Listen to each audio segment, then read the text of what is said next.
बिस्मिल्लाहिर्रहमानिर्रहीम। अस्सलाम वालेकुम स्टूडेंट्स। लास्ट लेक्चर में हम लोगों ने टेरेस्ट्रियल और लिथोस्फेरिक इकोसिस्टम जो है उसको पढ़ना शुरू किया था। ठीक है, टेरेस्ट्रियल या लिथोस्फेरिक इकोसिस्टम ऐसा इकोसिस्टम होता है जो सॉइल या ज़मीन पे प्रेजेंट हो, उसको हम लिथोस्फेरिक इकोसिस्टम या टेरेस्ट्रियल इकोसिस्टम कहते हैं। इसके में हम लोगों ने जो पढ़े थे इंपॉर्टेंट चीज़ें जो ये डिटरमिन करती हैं कि टेरेस्ट्रियल इकोसिस्टम में कौन कौन सी स्पीशीज़ जो हैं वो रह सकती हैं, वो दो चीज़ें हैं, दो फैक्टर हैं जो ये डिसाइड करते हैं कि किस इकोसिस्टम में कौन सी स्पीशीज़ रहेंगी पौधों और जानवरों की, और दूसरे इकोसिस्टम में कौन सी रहेंगी। ठीक है, तो वो जो दो फैक्टर हैं वो हैं टेम्परेचर और एयर। एयर की क्वालिटी हो जाएगी कि एयर में ऑक्सीजन और कार्बन डाइऑक्साइड की क्या कंसंट्रेशन होनी चाहिए। ठीक है, ये चीज़ें हैं जो टेरेस्ट्रियल इकोसिस्टम में डिसाइड करेंगी ये चीज़। इसके अलावा हमने दो इम्पोर्टेंट फैक्टर्स पढ़े थे जो पौधों को एक्वेटिक इकोसिस्टम से टेरेस्ट्रियल इकोसिस्टम में आने के लिए दो इम्पोर्टेंट चीज़ें हैं जो अडॉप्ट करनी पड़ती हैं, जिसके बगैर टेरेस्ट्रियल इकोसिस्टम में कोई भी पौधा या जानवर सर्वाइव नहीं कर सकता। वो दो चीज़ें जो थी इम्पोर्टेंट एडॉप्टेशंस वो थे सपोर्टिंग टिश्यूज़ पौधों में जैसा कि जाइलम और फ्लोएम, और जानवरों में जो है एनिमल्स में जो है वो हो गए स्केलेटन। एक तो सपोर्टिंग टिश्यू वाला हो गया इम्पोर्टेंट एडॉप्टेशन। दूसरी इम्पोर्टेंट एडॉप्टेशन जो थी वो ये थी कि कंजर्वेशन ऑफ वाटर। पौधे जो हैं उनको पानी कंजर्व करना आना चाहिए। ठीक है ना, पौधों को भी और जानवरों को भी, क्योंकि ये टेरेस्ट्रियल इकोसिस्टम है, इसमें पानी की कमी का सामना करना पड़ता है। एक्वेटिक इकोसिस्टम में तो आपको पता है पानी की कोई कमी या ज़्यादती वगैरह नहीं होती, तो मतलब पानी की ज़्यादती होती है, कमी तो नहीं होती, क्योंकि पानी बहुत ज़्यादा अमाउंट में वहाँ मौजूद होता है, जिसकी वजह से आप कह सकते हो कि उनको पानी कंजर्व करने की या पानी बचाने की ज़रूरत पेश नहीं आती। ठीक है, जबकि टेरेस्ट्रियल इकोसिस्टम जो है उसमें ज़रूरत पेश आती है। अब आगे division of terrestrial ecosystem. Terrestrial ecosystem को कितनी डिवीजन्स में डिवाइड किया गया है? तो चार मेन टाइप्स हैं, ये नीचे दी गई हैं। Number 1 forest ecosystem. Forest ecosystem में tropical rain forest, temperate deciduous forest, coniferous, alpine and boreal forest. ये आपने अच्छी तरह से स्टूडेंट्स याद करने हैं। सबसे पहला है फॉरेस्ट इकोसिस्टम, फिर ग्रासलैंड इकोसिस्टम, डेजर्ट इकोसिस्टम और टंड्रा इकोसिस्टम। फॉरेस्ट इकोसिस्टम के आगे से मज़ीद 3 टाइप की हैं सब डिवीजन। ठीक है, जिसमें आ जाता है ट्रॉपिकल रेन फॉरेस्ट, उसके बाद टेम्परेट डेसिडुअस फॉरेस्ट, और उसके बाद आ जाता है coniferous, alpine and boreal forest. ये सब फॉरेस्ट और इकोसिस्टम जो है वो हम लोग आगे अलग अलग जो है वो पढ़ने वाले हैं। ठीक है, ये आप फिगर देख सकते हो। फिगर में उन्होंने बताया हुआ है ट्रॉपिकल रेन फॉरेस्ट का ये कलर है। फिगर में जिस जिस जगह पे ये लाइट ग्रीन कलर आपको नज़र आ रहा है, मेहंदी सी तरह का कलर, वो हो जाएगा ट्रॉपिकल रेन फॉरेस्ट। और जो पिंक सा कलर है वो है ट्रॉपिकल डेसिडुअस फॉरेस्ट। उसके बाद डेजर्ट जो है वो येलो से कलर का होगा, और सवाना एंड ट्रॉपिकल, ये मुख्तलिफ कलर दिए हुए हैं और उनकी जगह दिखाई है फिगर में। इक्वेटर के कितनी दूर है कोई और कितनी करीब है कोई। ठीक है, तो जो दूर वाले हैं वो कौन से होंगे? वो आइसलैंड्स होंगे मोस्टली, इक्वेटर से जो दूर है। जो इक्वेटर के करीब हैं वो ट्रॉपिकल वाले एरिया के होंगे। ठीक है, तो ट्रॉपिकल वाले जो आप देख लो जितने भी हैं वो इक्वेटर, आपको पता है इक्वेटर ज़मीन का वो हिस्सा होता है जहाँ पे सनलाइट सबसे ज़्यादा पड़ रही होती है, और वो सबसे ज़्यादा गर्म तरीन एरिया होता है। और जितना इक्वेटर से दूर होते जाएंगे हम लोग, उतना ही जो है वो इलाके ठंडे होते जाएंगे। तो ये सारा फिगर में शो किया हुआ है। अब पाकिस्तान में कौन कौन से फॉरेस्ट जो हैं, इन ऊपर वाली जो हमने 4 टाइप्स मेन पढ़ी हैं फॉरेस्ट की, और उसमें से जो फॉरेस्ट की कह रही हूँ सॉरी, इकोसिस्टम की जो 4 मेन टाइप्स पढ़ी हैं, और उसमें जो फॉरेस्ट इकोसिस्टम है उसकी 3 सब डिवीजन्स और भी हैं। पाकिस्तान में अब कौन कौन से इकोसिस्टम जो हैं वो पाए जाते हैं और किस किस जगह पे हैं। ठीक है,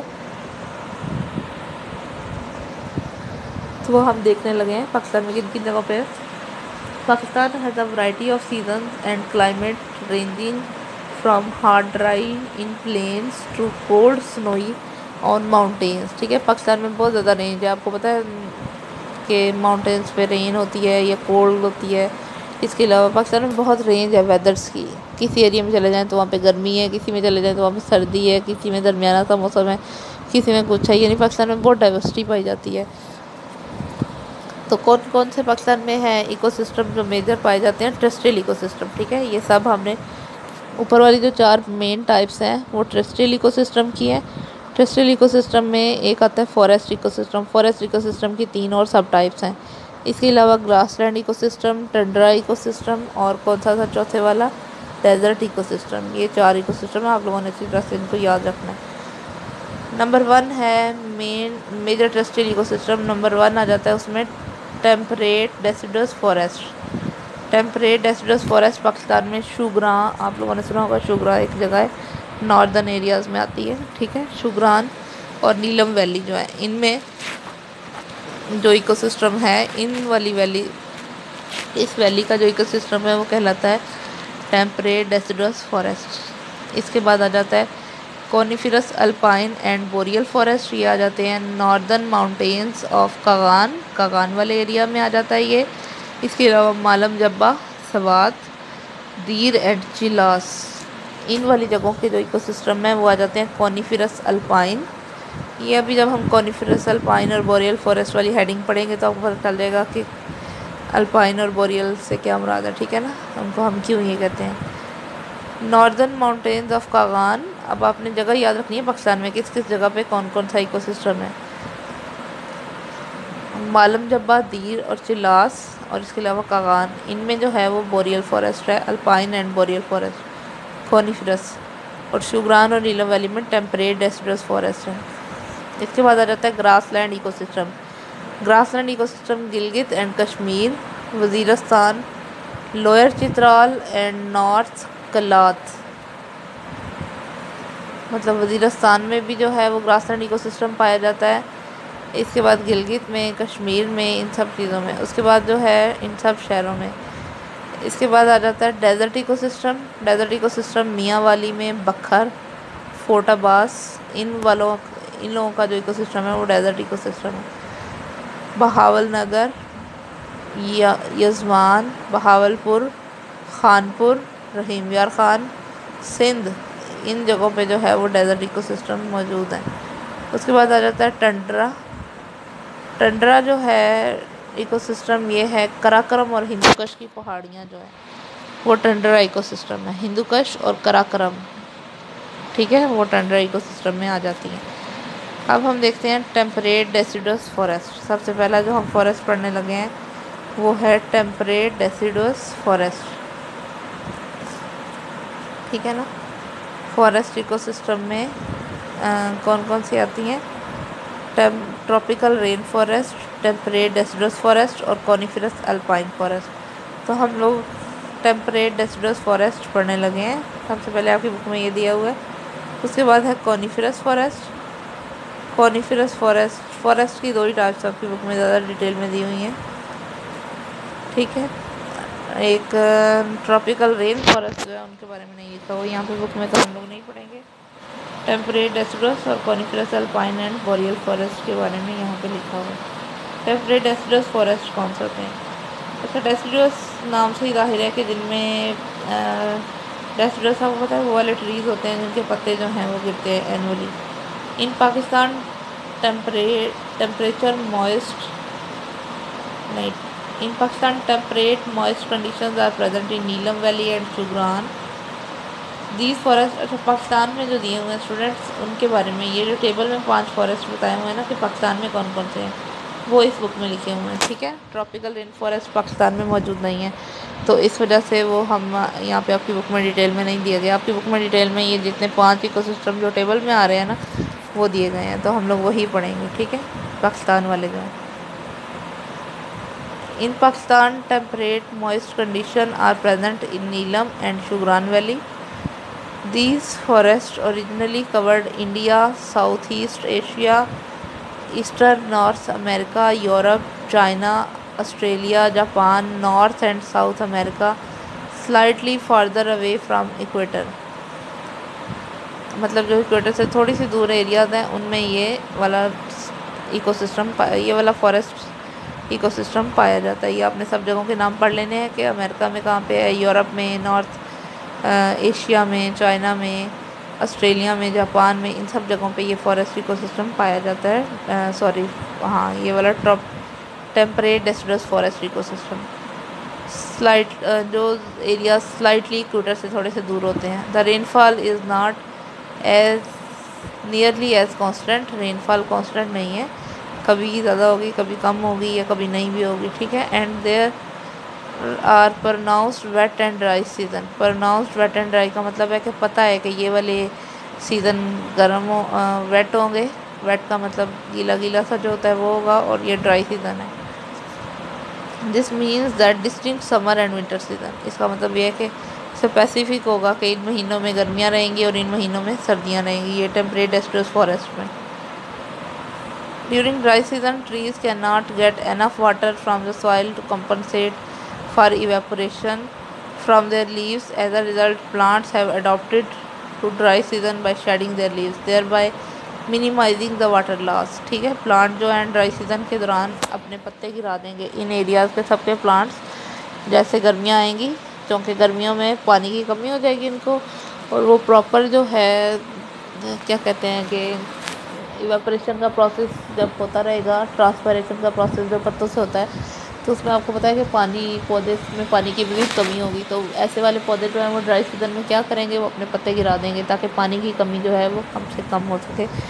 ड्राई सीज़न में सिर्फ वो ऐसा करेंगे। If the rain fail to return on schedule the trees delay forming new leaves until drought passes. तो और जब तक बारिशें नहीं होती, ट्रीज़ अपने नए पत्ते नहीं बनाते, क्योंकि उन्होंने पानी का लॉस अपने अंदर से कम करवाना होता है। हाँ, और जैसे ही वो ड्राउट वाला सीज़न, बग़ैर मतलब खुश्क साली वाला सीज़न जब तक गुजरता नहीं है, तब तक ट्रीज़ जो हैं वो अपने नए पत्ते नहीं बनाते हैं। तो इसलिए इनको हम टेम्परेट डेसिडुअस फॉरेस्ट कहते हैं, यानी वो पत्ते गिराने वाले जो फॉरेस्ट होते हैं वो वाले। इनमें जो है रेनफॉल, एवरेज रेनफॉल जो है वो 750 से 1500 मिलीमीटर तक होती है इन टेम्परेट डेसिडुअस फॉरेस्ट में। इसके अलावा टेम्परेचर इनका जो है वो 4 से 30 डिग्री के दरमियान में रेंज करता है, यानी सर्दियाँ होंगी तो 4, 5, 6 इतना रहेगा, और गर्मियाँ होंगी तो 30 तक जा सकता है टेम्परेचर, इससे ज़्यादा नहीं जाएगा। प्लांट्स जो हैं इस एरिया में रहने वाले वो मोस्टली कौन से होंगे? Some dominant plant are Taxus baccata, plants के नेम है ये स्टूडेंट्स, ट्रीज़ हैं, ठीक है। Pinus wallichiana, Berberis, Lycium, many herbs and shrubs with height 5 metre. बहुत सारी हर्ब्स और श्रब्स जिनकी हाइट जो है 5 मीटर तक होगी वो भी पाई जाती हैं। Some grasses, ferns and other herbaceous plants make a field layer at the bottom of the floor level many mosses, liverworts and lichens, यानी जो फर्श वाली ज़मीन वाली जगह होगी वहाँ पे लाइकन, मोसेस और ये सारी चीज़ें, लिवरवर्ट्स वगैरह प्रेजेंट होंगे। एनिमल जो हैं उनमें आ जाता है मक्का मुलाटा, ठीक है, मुलटेटा है बल्कि मक्का मुलटेटा, ये मॉन्की, रेक्सस मॉन्की जो है उसका ये साइंटिफिक नेम है। उसके बाद ब्लैक बियर, उसके बाद लेपर्ड कैट, इसका साइंटिफिक नेम है फेलिस बेंगालेंसिस। लेपर्ड कैट का मतलब अगर आपको स्टूडेंट सबके नेम नहीं भी याद होते तो आप मैक्सिमम 3 या 4 नेम तो पौधों के और जानवरों के आपने ज़रूर याद करने हैं, हर इकोसिस्टम के, जो आप बता सकें कि पाए जाते हैं। डियर हो गए, वुल्फ्स हो गए, and various types of micro organism to cover the litter into organic matter such as bacteria, fungi and earthworms, ये भी उसमें पाए जाएंगे। सॉइल कंडीशन इस इकोसिस्टम की कैसी होगी? Soil of temperate deciduous forest is greyish brown, grey और ब्राउन कलर की होगी। वेरी फर्टाइल, बहुत ज़्यादा रिच होगी ऑर्गेनिक मैटर में, with maximum water holding capacity, और उसमें वाटर होल्ड करने की कैपेसिटी मैक्सिमम होगी, यानी बाकी इकोसिस्टम की निस्बत ज़्यादा होगी। ह्यूमन का इम्पैक्ट क्या है टेम्परेट डेसिडुअस फॉरेस्ट पे? On temperate deciduous forest large mammals such as black deer, wolves, bobcats and mountain lions were formerly abundant, but the predators have been largely wiped out by humans। predator हैं ये वाले जानवर जिनके नाम अभी पढ़े हैं, ब्लैक डियर, वुल्फ, बॉबकैट और लायंस वगैरह, ये जो हैं ये प्रीडेटर्स से, यानी दूसरे जानवरों पर शिकार करते थे, लेकिन ह्यूमन की एक्टिविटीज़ की वजह से ह्यूमन ने इनका शिकार कर करके इनको ख़त्म कर दिया हुआ है। Need of lumbar and it's use in agriculture has reduced many deciduous forest from the world. इसके अलावा लकड़ी के लिए, लंबर जो है वो इमारती लकड़ी है, ठीक है, इमारती लकड़ी जो कि और एग्रीकल्चर में जो इस्तेमाल होती है, उसकी वजह से टेम्परेट डेसिडुअस फॉरेस्ट को ह्यूमन ने बहुत ज़्यादा नुकसान पहुंचाया है। एक तो ये कि जानवरों का शिकार करके और पौधों की जो है दरख्तों को कट करके उनकी लकड़ी की वजह से, तो ह्यूमन ने टेम्परेट डेसिडुअस फॉरेस्ट को एक हद तक काफ़ी एरियाज़ में टेम्परेट डेसिडुअस फॉरेस्ट ख़त्म किए हैं, कुछ कुछ एरियाज़ में अभी भी ये मौजूद है। तो ये आज का हमारा इतना लेक्चर है। नेक्स्ट जो है वो हम coniferous, alpine and boreal forest next lecture में स्टूडेंट पढ़ेंगे, ठीक है। उसके बाद ग्रासलैंड, डेजर्ट, एक दिन में एक इकोसिस्टम भी हो गया। तो ये आप लोगों ने अच्छी तरह से साथ साथ याद करते जाना है, ठीक है। Thank you.